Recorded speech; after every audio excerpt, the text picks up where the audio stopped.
So I've had the iPhone 15 for about a year and we're almost to the iPhone 16. A little bit after that came the S24, which became its competitor, and now this is going to compete against the iPhone 16. Episode, I want to share with you my long-term thoughts on both of these and which has been the better.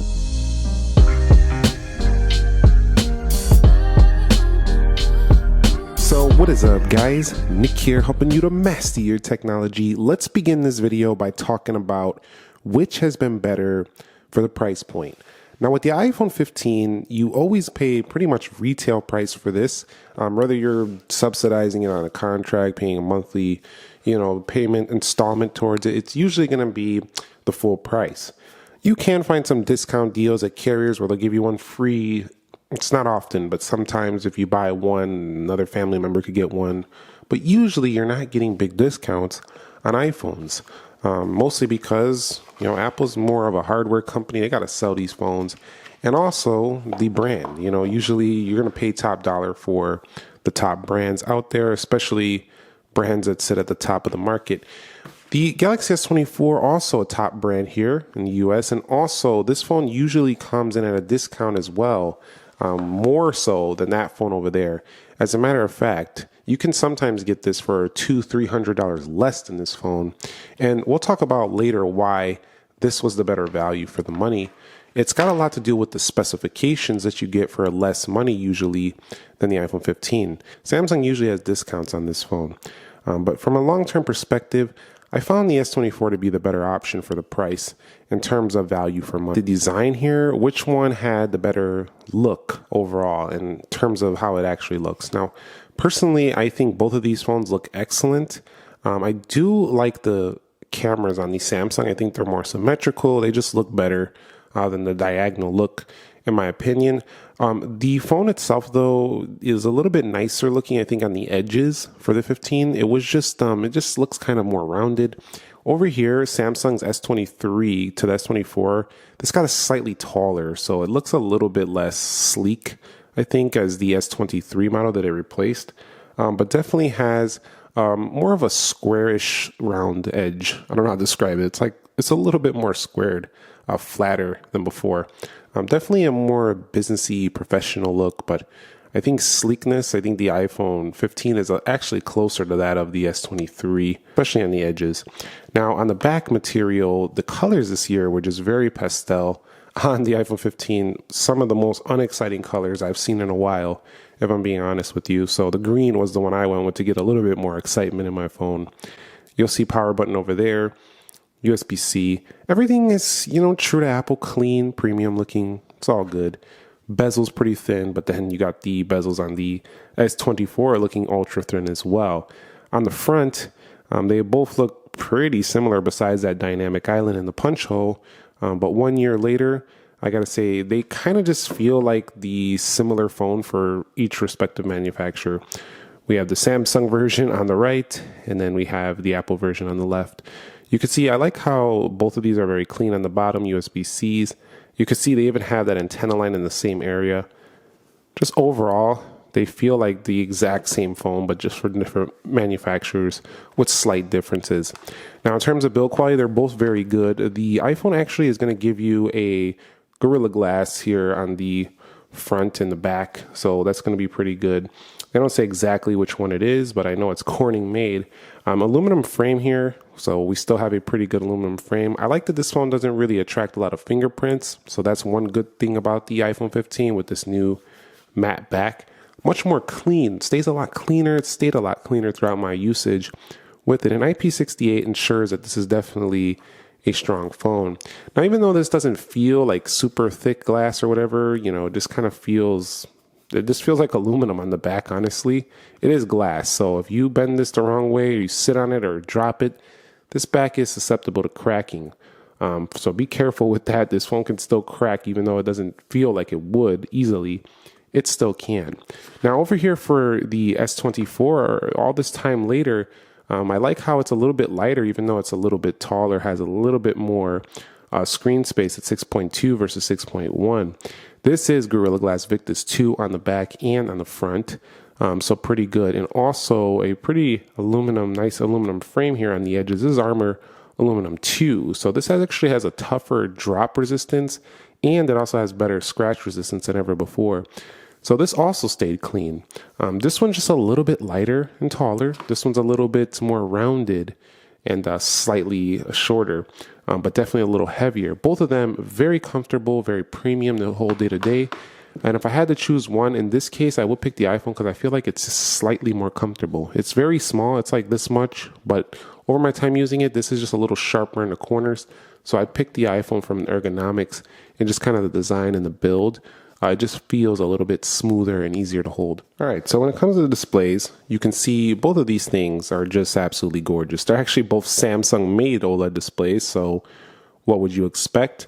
Both of them can get plenty bright as well, up to 2600 in its peak on the Samsung S24, though, and that's 2000 on the left. So definitely a brighter display, and both of them are the same 19:9 aspect ratio.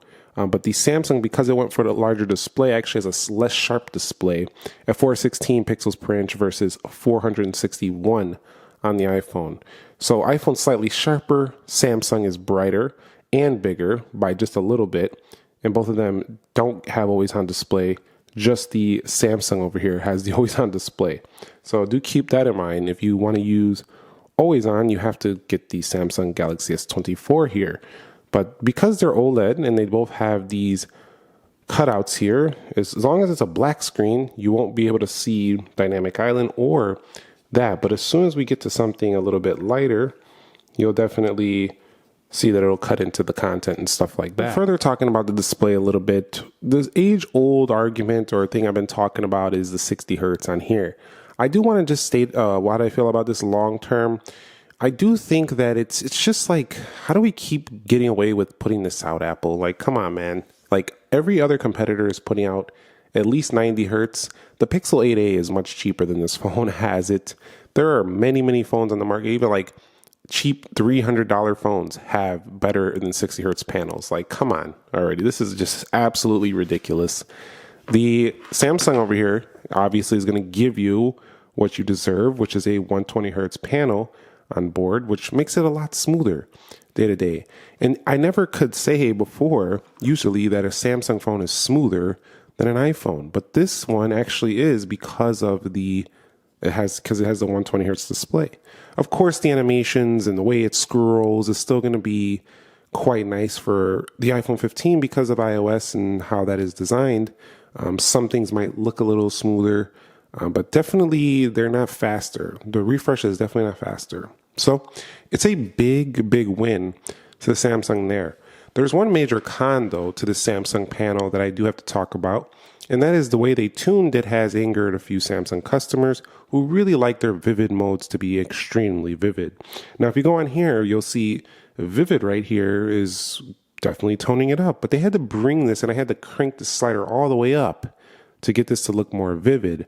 It has like this anti-reflective properties on here that definitely, well, I put a screen protector, but there is some properties on here that they tweaked to make it a little bit less glare, a little bit more accurate looking. And we complained before about how Samsung panels are a little bit oversaturated, but they went a little bit too far. And I think they corrected that with the Z Fold 6 and Z Flip 6, because those now look extremely good. They look very accurate and colorful, but they kind of missed the mark with the S24 line. So if you like accurate displays, if you like very not oversaturated, you'll absolutely love and adore any of the S24 series. But if you look for vivid and super contrasty, punchy colors, I would steer you away from any of these, because even with the vivid mode on, it looks a little bit weird, like not as good as like an S23. But that's not the case for the iPhone 15. The iPhone 15 actually has a very well-tuned display. The color is on point, and it's saturated and accurate. So I would actually say the color reproduction is better on the 15 than the S24, but it doesn't have 120 hertz, so you're trading that. It is sharper though, but you got to pick and choose what matters to you. So Dynamic Island actually does have some use cases to it, and a lot of applications such as delivery apps and timers and stopwatches and stuff of that sort, calls, a few things here and there, Uber rides, Lyft. A few of these things, they definitely will pop up in Dynamic Island, so that could be a potentially useful feature for you as well. So display wise, they're pretty close, but they trade blows on a few sections of it. But I definitely think spec wise, the Samsung is definitely the winner here. Long-term review for the software. Well, iOS 18, you could see this is the beta I'm running on here, has really changed the game for how iPhone is working now. Having all dark mode tinted icons. We also now have the ability to move icons wherever we want. We have a ton of new features in terms of like they put the passwords over here. They're getting Apple Intelligence on the Pro models, but not this model. Definitely just a nice, more customization aspects to iOS 18. And there's definitely a different looking control center as well. So cleaning it up, giving you a fresh new feel really made this a little more fun to use because it was pretty boring to use, if I'm going to be honest with you. But boring isn't always bad. People say it's boring, but see, here's the thing. When I'm going throughout my day, I'm a grown man. When I'm going throughout my day, I don't got time to be, customizing every little thing all the time. Sometimes I have a little bit of fun when I do have some downtime. But the fact of the matter is, I need something that just works and works all the time and works well. And I think Apple knows this because that's kind of what their phones do. They work well, and they work well pretty much all the time, while also giving you lots of software updates and being reliable for the most part. With a couple bugs introduced here and there, they usually correct them pretty quickly though. So you don't have to worry too long. You got like a couple of months, something like that. And their beta process is really fun too. If you want to try out the beta, it's a fun beta experience. Try the beta on Samsung. It's like very scattered and fragmented. Some people get them, some people don't. You got to have the latest phone all the time to get it the fastest. It's just not fun. On the iPhone over here, you don't have to have all that. You can definitely get iOS beta on most of the Apple products and keep going on with it. So iOS software, it's tried and true. It's super polished and refined. It's just not super fun for people who want to explore and do a lot of different adventurous customization on their phone and play around with a super large amount of features. And that's where the Samsung steps in. Samsung now has a One UI that is not only simple and fun to use, it's easy to use as well. And then if you really want to explore and go further, they have pretty much any feature you could think of. They got all these advanced features. They got the labs features over here. AI is built on. And Apple is not even giving AI to the iPhone 15, which makes this phone pretty much obsolete already, which is super annoying for a person who just bought this last year. Their iPhone 15 is already going to be obsolete in terms of having the latest and greatest features for a product they just bought not even a full year ago until next month. And you'll see with the Samsung over here, we can just go on and on and on with the fun. This is actually the most base Samsung, not even the top line, and we could still do things like pop view. We can still do things like bring this down. You can still use edge panels. You can still split screen. You can still use good lock. You can still use the Galaxy Store with all the theming options. You can still use most of that stuff. If you want to take it a step further from this experience over here, you can go ahead and get like a flipping phone, a Z folding phone in the Samsung ecosystem. We're not talking about those in this video particularly, but you can still do most of the fun customization stuff on the Samsung, or you can keep it simple and not have to use all that stuff. So the fact of the matter is you're winning either way, but you really got to know what you want to do. And once you know what you want to do, what I mean by that is if you know you want to play around with features, you know you want all the more advanced like multitasking stuff, you want Samsung. If you know, I don't want all that crap. I just want to just easy. And I'm not saying it's crap as it is bad. It's really good. I love using those features. I'm just saying like if you think that way and you're like, I don't want that stuff, the iPhone is for you. Software updates regularly, good privacy, super simple to use, app polish, it's easy. So that's how I would decide based on the software between these two products. Now, when it comes to performance, I've been doing speed tests for basically ever, and it's still fun because I like to see how they perform with the latest updates. But I will say that it's getting to the point now where it's kind of like you just have to decide, do I do things that push beyond regular day use? Because if you do, then you'll want to get something with a little more RAM, like the S24, or you'll want to get something with a little bit more power, like a larger device. If you're going to be doing video editing because you want more space and more power, you'll get the more ultra-light phones. Or if you're going to be doing gaming a lot, you'll want a bigger phone for better heat management, heat dispersion. But these phones do all the basics well. and they do them very fast. They have really fast chips that can do almost all your internet-based tasks, all your smartphone-based tasks without breaking a sweat whatsoever. So that's what I really love about these. What I don't love is that the iPhone has 6 gigs of RAM, the iPhone 15.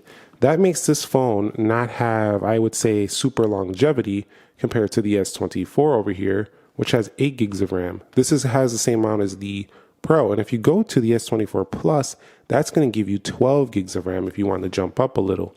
But overall, I got to say day-to-day performance on both of these is very fast. But if I had to conclude it, I would say the S24 has been more snappy feeling and a little smoother with its 120 hertz, whereas the iPhone has remained nice and slick, but you can still tell it's 60 hertz once a while if you compare it to another product. Other than that, I don't think either of these phones are going to slow you down day to day. But Samsung has these features, developer options. You can lower the animation. The Samsung is the more snappier phone for most use for me. And the animations look quicker on the Samsung. So generally, I think the consumer is going to think the Samsung is a faster phone. Long term with the cameras, the iPhone 15, definitely a really good option. This is one of the best parts of this phone. Nice ultra wide, 2x zoom. They really went to town with the 10x zoom. I love what they did with the camera here. Let's get that out of the way really quick. Really good video camera. This is just a simple, and it's got the features you need. I feel like most people don't need more than 2x and 10x zoom. This is the best consumer camera on iPhone since the iPhone 13. So definitely very happy with the results here. Also on the front-facing camera, while they haven't improved this in terms of making it more megapixels for a while, ever since like iPhone 11, actually, with all the advanced, processing they do and stuff now, they have definitely improved it, and the front-facing camera does look really good overall. So if I take a photo, skin tones look pretty good. I don't like how on iPhones in general, though, that they kind of make your face look really sharp and show like every little wrinkle, divot, every little thing. But other than that, it's definitely been really good, and the one I would pick for video. Now the Samsung produces really nice sharp results as well. They are almost too sharp to me though. They look a little fake sometimes, but they have a softer look to them. Let me go ahead and go here. And you can go 50 megapixel, and there's a lot of good bokeh on here as well. I like the fact that the Samsung gives me more zoom though. I've been enjoying that for a long time. And I like that I can get 30 times zoom even in this smaller phone. I know it's digital, but it's still fun to use.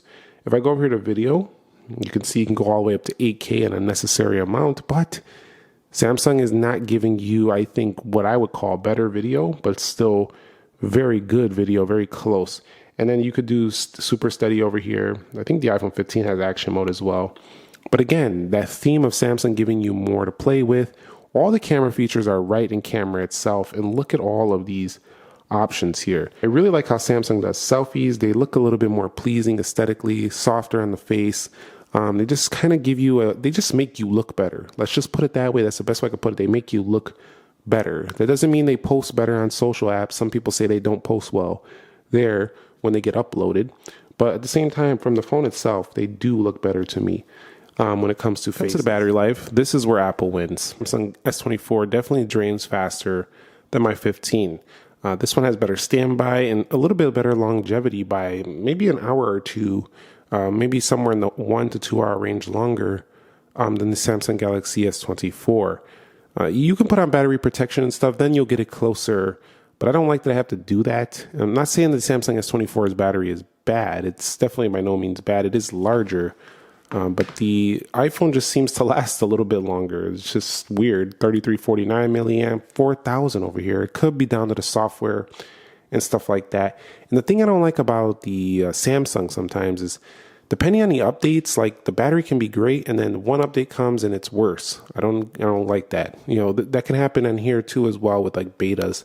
But for general software though, I will say that the Samsung was slightly worse in actual usage, even though it has a bigger capacity. It could be the way the softwares are working, draining them a little bit more. But the deal is they both have one major thing in common when it comes to battery, and that is they're both kind of like these phones where they'll make it through the whole day mostly, but these are every night charging phones. These are the ones in the lineup between both of them that you're just not going that second day. These both need nightly, everyday charges, and that's where they're very similar.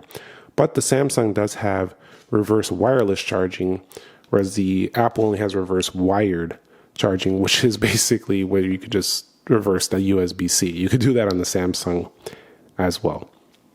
And in terms of the audio performance, the Samsung and the Apple phone both have pretty good audio performance here. But what I will say is that the one that I would probably pick in terms of the audio is going to be the Samsung because it's tuned by AKG. It also does have Dolby Atmos on board, so it can change like the type of sound you get. I like the way the Samsung performs here between both of these. Both of them have pretty good highs, pretty good mids, but the Samsung has more versatility again in the audio section as well. Neither of these have headphone jacks. This is 2024, so keep that in mind. You're not getting headphone jacks on these devices. I did notice something between these two phones though. The actual phone department, the iPhone actually was not better here. The Samsung kept signal for me even in enclosed garage door space. Like I was still able to get signal. It cuts out every time on the iPhone.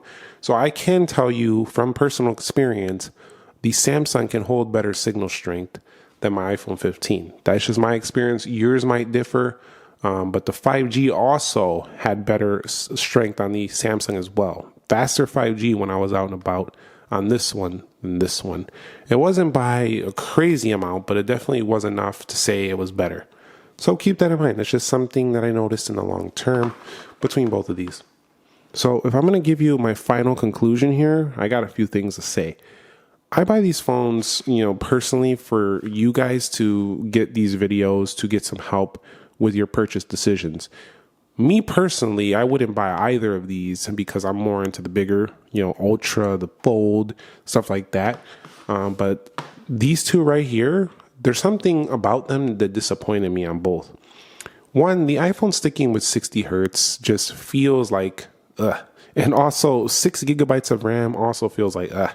And no iOS 18 with Apple Intelligence. Getting no Apple Intelligence version of 18 on a phone that's not even a year old, that is a big if you get what I'm saying, a no.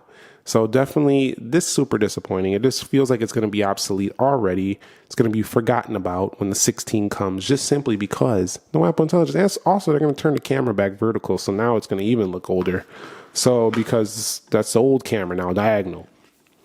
The Samsung also disappoints me in a few ways. One, Samsung is kind of pulling the move where they basically keep the phone looks the same all the time, kind of like Apple was doing. So this kind of just feels like a lazy upgrade from the S23. It doesn't feel like a huge jump. We do have the AI, which is a huge benefit if you use it. But in terms of the actual hardware, it's kind of the same product again. Not that that's bad, but I just like seeing more innovation, more changes to the product than we've seen here. But then the lack of a true Samsung Vibrant display also irritated some customers. It just feels like these base level phones are getting a little bit long in the tooth. Like it's just the same thing year after year. And it feels like it's becoming that way on both sides of the coin. And I do commend Samsung for bringing things like a Galaxy Z Flip over here, Z Flip 6, a Galaxy Z Fold. This is definitely something that they're definitely trying some innovation here. So that's why I picked up those phones, because they're fun to use. But at the base level, I feel like they could still give us a little bit more, because these people are still paying $800 for these phones, companies here. I'm talking to the companies now. Like Apple, for example. Let's throw a 120 hertz. Let's get maybe a little bit more RAM on there for even the base level, yes. Samsung over here, they can definitely get their display back to the way it was. Maybe switch up the design again, because the design has been kind of the same for like the past 3 years now. So I would like to see something new with the design elements here on the Samsung, because Samsung has been known for really giving us different designs all the time. Now it's kind of looking similar all the time. So I just want to see some changes on both ends, especially at the base models. These are not the top of the top, but long term, even after everything I had just said, you can't go wrong either way. They're so good, in fact, that you'll have them for a while and probably not be needing another phone. And this is why, countering my own point, this is why they probably will continue to make phones that look kind of similar, because they've reached a point of maturity where they just work, and they work well, and they have all the features you need, and they last. And that's probably why we're seeing it like that. But if I only had to pick one, if you're wondering which one would I get out of these two, it's the S24. Just better specs, better package, for usually less money. On the iPhone side, I feel like you have to go to an iPhone Pro to get the level of spec you're getting on the S24. So thumbs up if you enjoyed it, subscribe if you haven't already, and I'll catch you on the next episode. Nick here. Thank you very much for watching. Be sure to be well, and peace.